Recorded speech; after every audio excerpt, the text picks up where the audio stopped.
mga nakinabang na hindi man mananalo bilang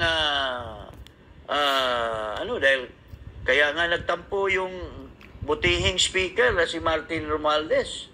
Kasi siya dapat ang manalo nung pagka-speaker nung panahon ni Digong. Pero he has the numbers, pero pinagbigyan itong mga iba. Ha? Pinapanalo, wala man lang numero. Pero nasaan sila ngayon? Nagpakita ba na they are for the president? Former president? Wala. So, pero sa kabaitan ni Duterte, he never made a single word against these people. So, konsyensya na lang ninyo.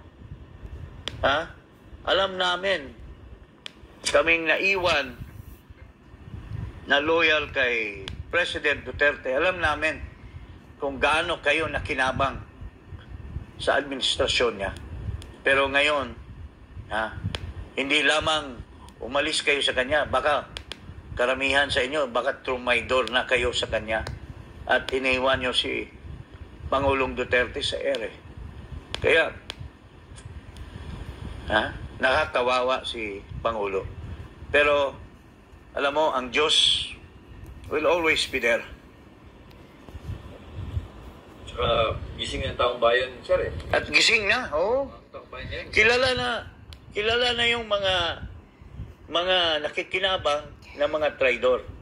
Kung tumakbo man mga senador yan, kung sino man yan sila, tumakbo mga congressmen, pag natuloy itong grupo na sasaklolo at tumutulong kay PRRD in the 2025 election, I'm sure marami dyan ang malalaglag sa kanilang pwesto. Yun lang po ang masasabi ko.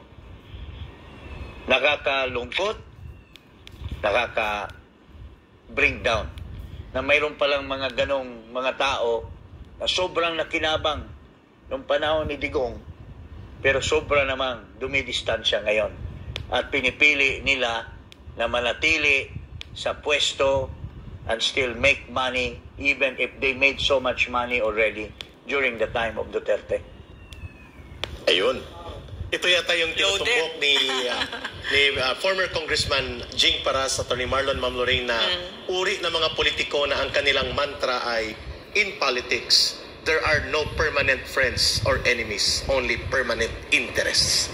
Pero hindi yan pwede kay Digong. Kay Digong dapat pag nasa grupo at organisasyon ka at sa politika ng public service, dapat may prinsipyo kang malinaw. Hindi ka balimbing o hindi ka butterfly dahil lamang for convenience, for funds, and for access to power and authority. Ma'am Lorraine.